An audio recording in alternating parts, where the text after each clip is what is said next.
The silver ship hung in the darkness above Earth like a silent metal moon. For 3 months now, the Zephyrian research vessel had watched the blue planet spin slowly below them. Captain Veltar stood on the bridge, his forearms crossed behind, his back as he stared at the viewing screen. His gray skin had a slight purple tint when he was pleased, and today he was very pleased indeed. "Another successful day of observation," he said to his science officer. "This planet continues to amaze me with how peaceful it is." Dr. Kexerin nodded and tapped his data pad with one of his long fingers. The Zephyrian scientist had been studying Earth's animals for weeks now. He was especially interested in the reptiles. Back on his homeworld, reptiles were tiny things that hid under rocks and ate insects. But Earth had big reptiles, and they fascinated him. "Look at this data, Captain," Dr. Kexerin said, showing his screen. "The creatures they call snakes just lie in the sun all day. They barely move, and these lizards spend most of their time sitting on rocks doing nothing at all." Captain Veltar studied the images. He saw a large snake coiled on a branch, not moving. He saw small lizards sunning themselves on stones. Everything looked so calm and lazy. "Cold-blooded creatures are always like this," the captain said. "They have no energy, no drive. Nothing like us warm-blooded species who built ships and traveled between stars." Dr. Kexerin switched to another screen. This one showed bigger reptiles. Even their largest specimens appear harmless. "Look at these creatures they call crocodiles. They float in water like logs. And these big lizards on the islands, they walk so slowly I could outrun them." The images showed Komodo dragons moving at their normal lazy pace. The aliens watched them walking slowly through tall grass, stopping often to rest. To the Zephyrians, they looked like giant pets that could barely stay awake. "Primitive creatures," Captain Veltar agreed. "I bet a child from our world could handle a dozen of them without breaking a sweat." Neither alien knew that the dragons in the footage had full bellies and were simply conserving energy. They had no idea that these same lazy-looking creatures could explode into terrifying speed when they needed to hunt. Far below on one of Earth's islands, Dr. Jake Morrison crouched behind a fallen tree and watched a group of Komodo dragons through his binoculars. The marine biologist had been studying these amazing creatures for 2 years now. He never got tired of watching them. "Lisa, are you getting this?"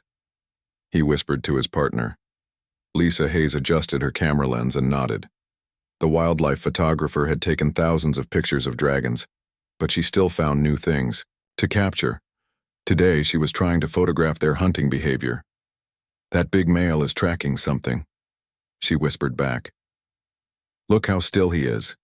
He knows exactly where his prey is." Jake watched the dragon through his binoculars. The massive reptile stood perfectly motionless, but Jake could see the intelligence in its eyes. This was not a lazy, stupid animal. This was a smart predator waiting for the perfect moment to strike. "Most people think they're slow," Jake said, quietly. "They have no idea how fast these things can move when they want to." Lisa kept her camera ready. She had seen dragons hunt before. When they decided to chase prey, they could run faster than most people believed possible. But right now, the dragon was patient. Patient and deadly. Up in space, the Zephyrians continued studying their data. Dr. Kexerin had intercepted some human radio signals that mentioned dangerous reptiles. He found this very funny.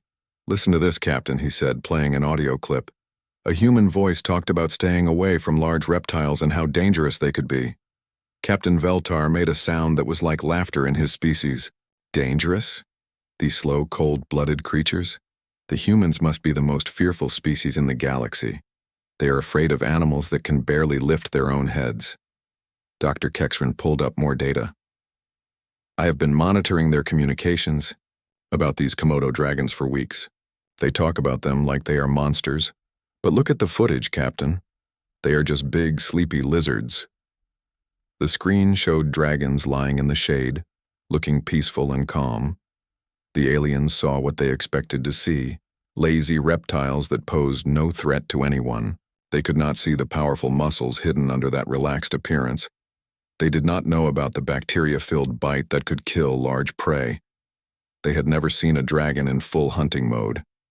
"I think we have learned enough from up here," Captain Veltar said. It is time to go down and study these creatures up close. We will set up a research station right in their habitat. Dr. Kexrin's skin turned a brighter purple with excitement. An excellent idea, Captain. We can observe them closely without any danger.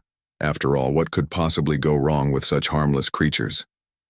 The captain began making plans for the landing mission. He would take a small team of scientists down to the surface. They would need basic research equipment, sample containers, and observation tools. He did not think they would need any weapons or protection. Why would they? They were going to study lazy lizards on a peaceful planet. We will make history, Captain Veltar told his crew. The first detailed study of Earth's docile reptilian species. Future generations will thank us for this peaceful first contact with such gentle creatures.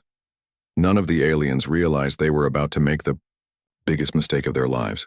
Down on the islands, the dragons continued their ancient routine of hunting, eating, and surviving. They had been apex predators for millions of years.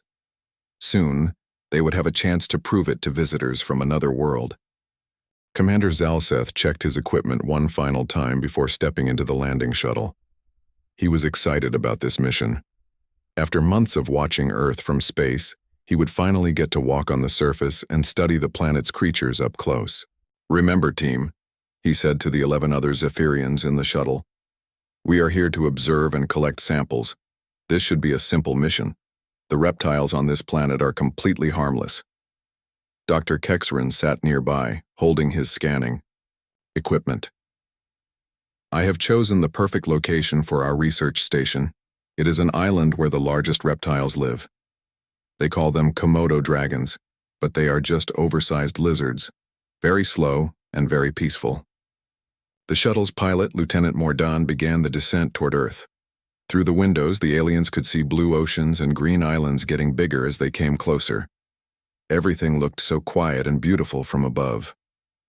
"Perfect weather for our research," said biologist Telmos, who was eager to be the first of his species to touch an Earth reptile. "I cannot wait to examine these creatures. They will make excellent subjects for our studies." The shuttle landed on a flat area near the beach of Komodo National Park. The landing was smooth and quiet. Commander Zalseth was pleased that their advanced technology had not disturbed the local wildlife. He wanted to keep everything as natural as possible for their research. "Begin setting up the base camp," he ordered as the team stepped out of the shuttle. "Put the research station near those trees. I want our equipment close to where the reptiles live, but not too close to scare them." The Zephyrians had brought everything they thought they would need: scanning equipment, sample containers, observation cameras, and basic living supplies. They had not brought any weapons or protective gear. Why would they need protection from slow, sleepy lizards? 20 miles away, Dr. Jake Morrison was having coffee at his field station when his equipment started beeping loudly. He looked at his computer screen and frowned. The electromagnetic readings were going crazy. "Lisa, come look at this," he called to his partner. "Something just landed on the main island. The energy signature is unlike anything I have ever seen." Lisa Hayes put down her camera and walked over to Jake's computer. The readings showed a massive electromagnetic event followed by complete silence. "Could it be a meteor?" she asked. Jake shook his head. "No, this is different. The pattern is too controlled, too precise. It looks almost like a spacecraft landing." At the same time, Park Ranger Carlos Martinez was getting strange reports from his team. Radio communications were filled with static. GPS systems were acting up, and most disturbing of all, the local wildlife was behaving very strangely. "The dragons are moving more than usual," reported Ranger Ben Tucker from his observation post.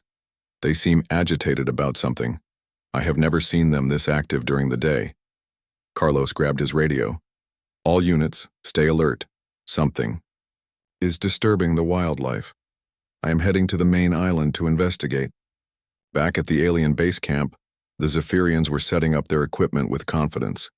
Dr. Kexrin placed his sensors around the area, creating a network that would monitor all reptile activity. Commander Zalseth supervised the construction of their temporary research station. "This is excellent," the commander said, looking around at the peaceful forest. "Look how quiet and calm everything is. These Earth creatures are not even curious about our presence. What the aliens did not know was that several large Komodo dragons had already detected their arrival. The dragons were not ignoring the aliens. They were watching them carefully from hidden positions in the thick brush. The massive reptiles were studying these strange new creatures that had appeared in their territory. Telmos was the most excited of all the researchers. He had been dreaming of this moment for months. "Commander, may I approach one of the reptiles for a close examination? I see a large specimen resting under that tree." Commander Zalzeth looked where Telmus was pointing. About 50 feet away, a 12-foot Komodo dragon lay in the shade. It appeared to be sleeping peacefully, just as their observations from space had suggested. "Very well," the commander said. "But remember our protocols. Scan first, then observe, then collect samples, if possible. These creatures may be harmless, but we should still be scientific about our approach." Telmos picked up his scanning equipment and started walking slowly toward the dragon. He was trying to be quiet and respectful, not wanting to frighten the poor creature. In his mind, he was approaching something like a giant, sleepy house cat. The leaper. Dragon, however, was not asleep. It had been aware of the aliens since they landed. The massive reptile had been watching them, listening to them, and deciding what to do about these strange intruders in its territory. Its yellow eyes followed Telmos as he approached, but the alien was too focused on his equipment to notice. Dr. Jake Morrison had decided to investigate the electromagnetic disturbance himself. He loaded his boat with observation equipment and started the engine. Lisa came with him, bringing her cameras in case they found something worth photographing. "If this is what I think it is," Jake said as they headed toward the main island, "we are about to witness the most important moment in human history." Lisa checked her camera settings. "First contact with aliens?" "Maybe," Jake replied. "But I am more worried about what those aliens might encounter when they meet our local wildlife. The dragons have been extra aggressive lately. Something about the weather has them all worked up." As their boat cut through the calm water, neither human realized they were racing toward a disaster. The aliens had made every possible mistake. They had landed in the middle of prime hunting territory. They had set up their camp near dragon nesting areas. And worst of all, they were about to approach an apex predator with the confidence of someone petting a house cat. On the island, Telmos was now 30 feet from the dragon. His scanner was picking up interesting biological readings.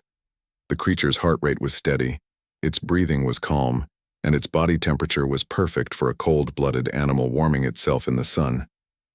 "Fascinating," Telmos whispered into his communicator.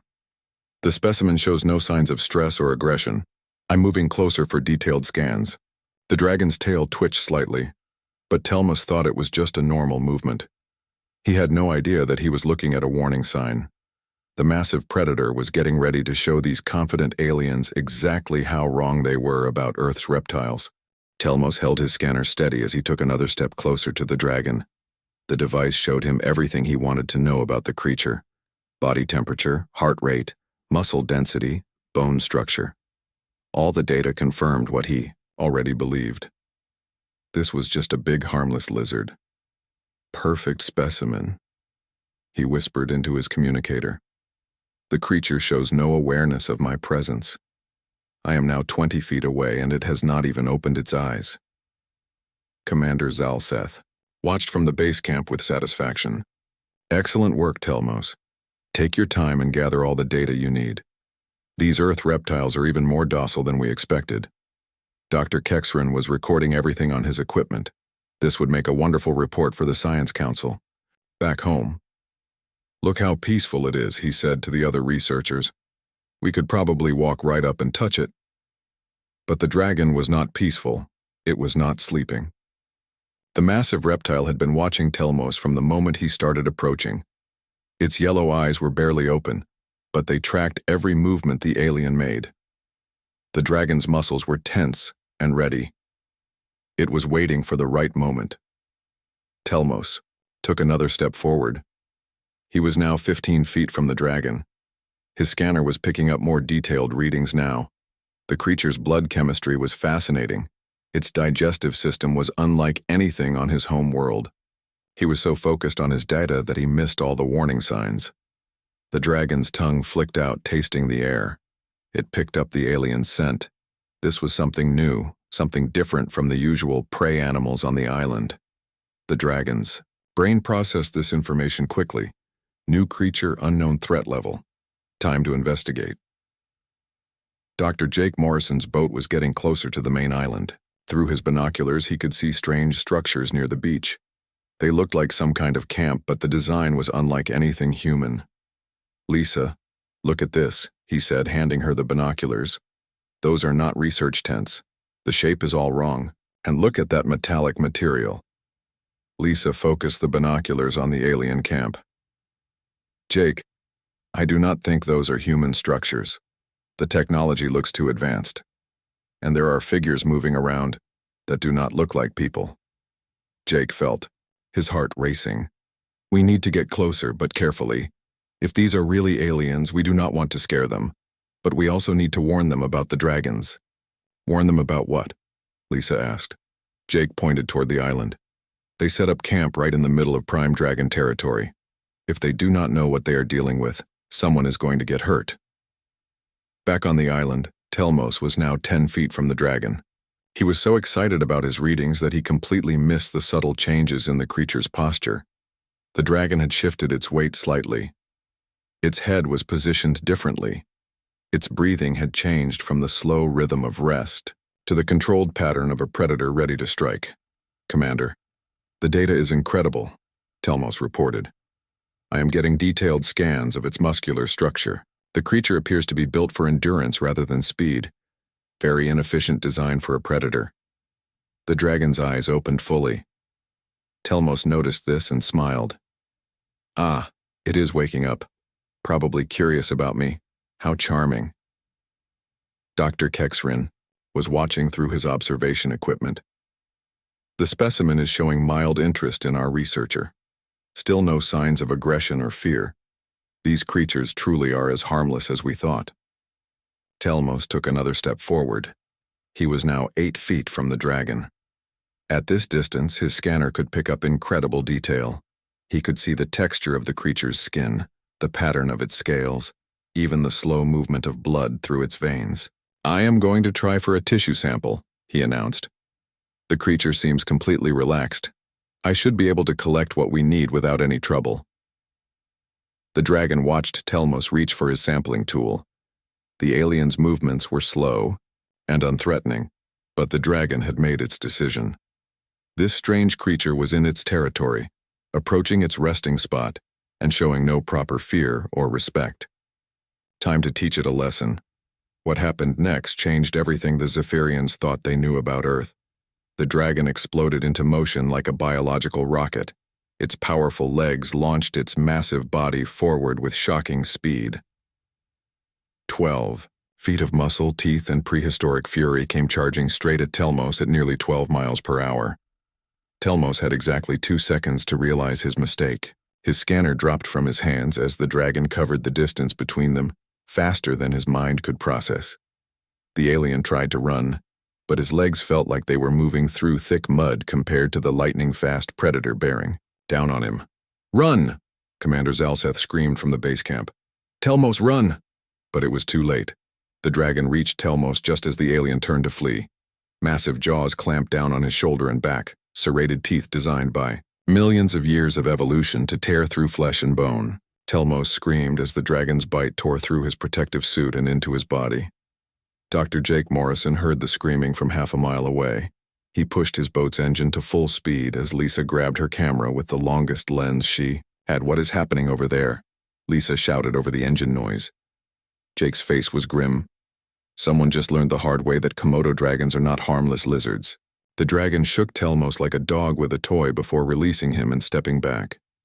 The alien collapsed to the ground, bleeding heavily from multiple deep wounds.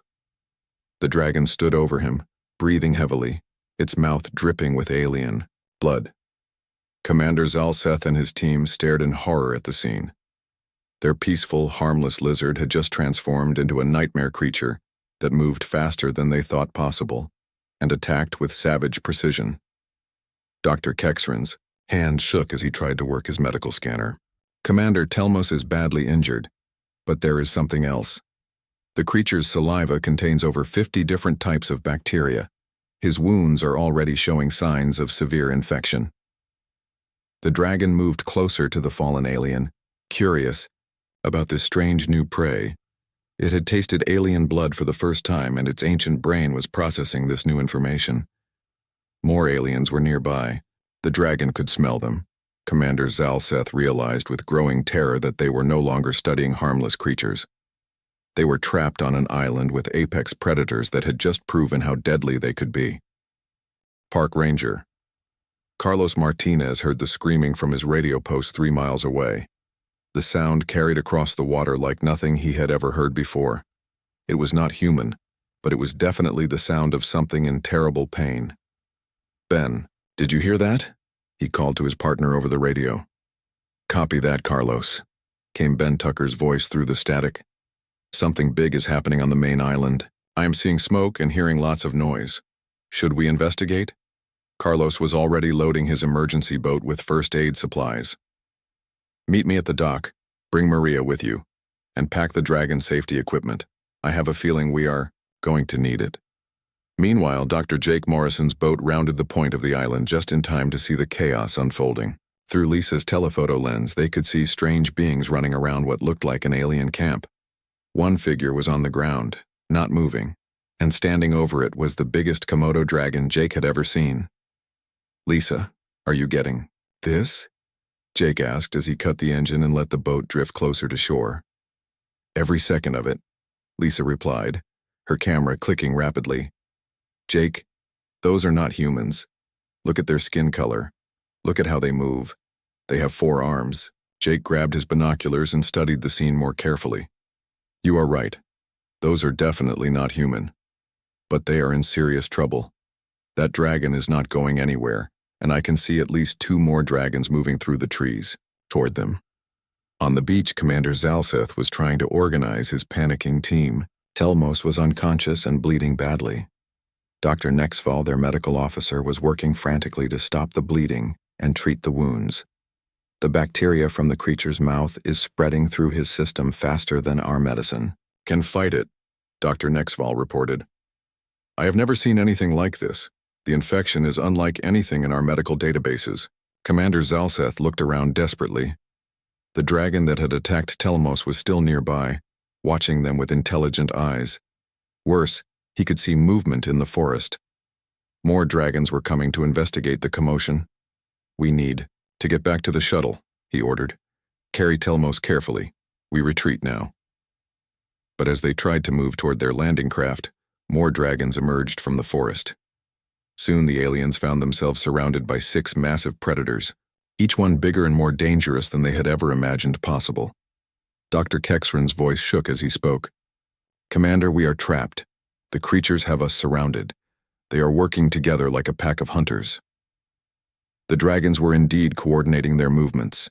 They had spread out in a rough circle around the aliens, cutting off all escape routes. This was not random behavior. This was intelligent hunting strategy developed over millions of years. Carlos Martinez arrived at the scene just as the situation was becoming desperate. His boat carried emergency flares, noisemakers, and other equipment designed to deal with aggressive dragons. Ben Tucker and Maria Santos were with him, both experienced in handling dangerous wildlife situations. "Holy Mother of God," Ben whispered, as he saw the aliens surrounded by dragons. "Carlos, those are not people. What are those things?" Carlos studied the scene quickly. He had been dealing with Komodo dragons for 15 years. He knew their behavior patterns, their hunting strategies, and most importantly, how to drive them away when necessary. "I do not know what they are," Carlos said, "but they are in trouble, and it is our job to help anyone in danger in this park. Ben, get the flares ready. Maria, start the noisemakers. We are going to create a distraction." Dr. Jake Morrison had beached his boat and was approaching the scene on foot with Lisa. They stayed hidden behind the trees, but close enough to help if needed. Those creatures, whatever they are, they tried to approach the dragons like they were pets, Jake observed. They had no idea what they were dealing with. Lisa kept her camera focused on the action. Look at how the dragons are moving. They are not just randomly aggressive. They are hunting as a group. This is incredible behavior to witness. Carlos and his team reached the edge of the dragon circle. The park ranger made a quick decision that would change everything. Despite not knowing what these strange beings were, he could see they were intelligent, they were hurt, and they needed help. Now, Carlos shouted. Ben Tucker fired 3 emergency flares into the air while Maria activated 2 powerful air horns. The sudden noise and bright light startled the dragons, breaking their concentration on the aliens. Carlos ran forward with a long pole topped with a metal disc, a tool designed to keep dragons at a safe distance. "This way," he shouted to the aliens in English, then repeated the gesture with hand signals when they looked confused. Commander Zalseth understood immediately. These new creatures were trying to help them. Without hesitation, he ordered his team to follow the humans. 2 aliens picked up the unconscious Telmos, while the others grabbed their most important equipment. The dragons were confused by the noise and lights, but they were not giving up easily. The largest dragon, the one that had attacked Telmos, started moving toward the group again. Jake Morrison emerged from the trees with a powerful spotlight, shining it directly into the dragon's eyes. "Lisa, keep taking pictures, but stay back. Carlos knows what he is doing." Ben Tucker used his experience as a local guide to lead the group through the forest along paths he knew the dragons rarely used. "This way, quick but quiet," he directed. "Do not run unless I tell you to run." Maria Santos brought up the rear, using noisemakers to discourage any dragons that tried to follow. The rescue group moved as fast as they dared through dangerous territory, with injured alien, helpful humans, and deadly predators all mixed together in a desperate race for safety. Dr. Nexval continued working on Telmos as they moved, trying to keep the injured alien alive long enough to reach proper medical care. The alien doctor was amazed by the humans' willingness to risk their lives for complete strangers from another world. "Why are they helping us?" Dr. Kexrin asked Commander Zalseth as they followed Carlos through the forest. The commander watched.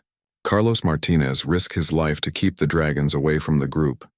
"I do not know," he replied, "but I am very grateful that they are." The rescue group reached the alien shuttle just as Telmos stopped breathing. Dr. Nexval worked frantically over the injured alien, but his medical equipment was failing against the Earth bacteria spreading through Telmos's body. "His system is shutting down," the alien doctor said desperately.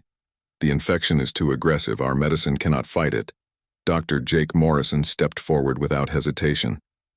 "I am a marine biologist. I have studied Komodo dragon bites for years. May I help?" Commander Zalseth looked at this strange human who had risked his life to save aliens he had never met. The decision was easy. "Please, do whatever you can." Jake knelt beside Telmos and examined the wounds. He had seen dragon bite victims before, though never an alien. The bacteria in dragon saliva is deadly to all warm-blooded creatures, but there are treatments that work if we act fast. Lisa Hayes had been documenting everything with her camera, but now she put it aside to help. "Jake, what do you need?" "We need to get him to our research station," Jake said. "I have antibiotics there that are specifically designed for dragon bite infections, but we need to move him very carefully." Carlos Martinez was already organizing the transport. "My boat is big enough to carry everyone. Ben, help me get a stretcher from our emergency supplies." As they prepared to move Telmos, Captain Veltar's voice came through the alien communication system. The Zephyrian captain had been monitoring the situation from orbit, watching in horror as his peaceful research mission turned into a disaster. "Commander Zalseth, what is your status?" the captain asked. "We have been rescued by the local inhabitants," Commander Zalseth replied. "Telmos is critically injured, but the humans are helping us treat him. Captain, we were completely wrong about this. Planet, the reptiles are not harmless, they are apex predators." There was silence from orbit for a long moment. Then Captain Veltar spoke again, his voice humble. "Commander, do whatever the humans suggest. Our arrogance has already caused enough damage." The journey to Jake's research station took 30 minutes by boat. During the trip, Dr. Nexval worked alongside Jake to stabilize Telmos. The alien doctor was amazed by Jake's knowledge of dragon bite treatment. "How do you know so much about treating these wounds?" Dr. Nexval asked. Jake continued, working as he spoke. Komodo dragons have been killing large animals for millions of years. We humans have learned to respect them and treat their bites. It took us many years and many deaths to understand how dangerous they really are.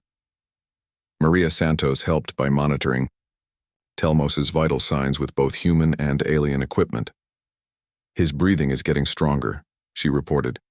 The antibiotics seem to be working. At the research station, Jake had everything needed to properly treat dragon bite victims. He had developed these protocols after years of studying dragon attacks. The antibiotics he used were specifically chosen to fight the exact bacteria found in dragon saliva. This should stop the infection, Jake explained as he administered the treatment. But he will need several days of care to fully recover. Dr. Nexval watched carefully, learning human medical techniques that might save alien lives. Your medicine is more advanced than ours in this area. We had no idea such treatments were necessary. Lisa Hayes had been quietly documenting the medical treatment, but now she showed Commander Zalseth something more important: her photographs of the dragon attack. Look at these images, she said, displaying them on her camera screen. This shows exactly how fast your friend was moving when the dragon charged. The dragon covered 25 feet in less than 2 seconds. Commander Zalseth stared at the photographs in shock. The images showed the dragon as a blur of motion, its massive body launched through the air like a missile. This creature moved faster than our combat vehicles. That is what we tried to warn you about, Carlos said. Komodo dragons can run at 12 miles per hour when they hunt. They are not slow, lazy lizards. They are patient predators who strike with incredible speed. Ben Tucker nodded. We have been studying them for generations. Our ancestors learned to fear and respect them. That knowledge kept us alive. Captain Veltar's voice came through the communication system again. Commander, I am requesting permission to come down to the surface. I want to meet these humans personally and thank them for saving our people. Over the next 3 days, Telmos slowly recovered under Jake's care. The alien's wounds healed, and the infection was completely eliminated. During this time, something remarkable happened. Humans and Zephyrians began working together. Dr. Nexval learned human medical techniques for treating biological toxins and infections. Jake learned about Zephyrian biology and how their bodies process different types of medicine. Lisa's photographs became the foundation for a new understanding between the two species. Carlos Martinez found himself appointed as Earth's first official alien liaison, a job he never expected but accepted with pride. If more aliens visit Earth, he told Captain Veltar, they need to understand our wildlife. We can teach them to be safe. Captain Veltar formally apologized to the humans for his species' arrogance. We came here thinking we were superior, beings studying primitive creatures. Instead, we learned that we are the primitive ones. You saved our lives and asked for nothing in return. Jake Morrison was invited aboard the Zephyrian ship to establish a research partnership. Your planet has taught us humility, Captain Veltar told him. We want to learn from you, not just study you. The final agreement was simple, but groundbreaking. Humans would teach Zephyrians about Earth's ecosystems and wildlife safety. Zephyrians would share their advanced technology to help humans better understand and protect their own planet. Telmos, fully recovered, became the first alien to observe a Komodo dragon from behind proper safety barriers. I understand now, he said, watching a 12-foot dragon patrol its territory. This creature is not primitive. It is perfectly evolved for its environment. Dr. Jake Morrison stood beside him, both scientists now united by their shared respect for Earth's apex predators. We learned long ago that calling something primitive just means we do not understand it yet. Lisa Hayes captured the moment with her camera. A human and an alien, standing together, watching one of Earth's most dangerous predators with proper awe and respect. Her photographs would become famous throughout both species as symbols of cooperation and mutual learning. The story ended where it began, with beings from two worlds observing Earth's reptiles. But now they watched with knowledge, respect, and most importantly, proper safety equipment. The Komodo dragons continued their ancient patrol of the islands, unaware that they had become teachers to species from two different worlds.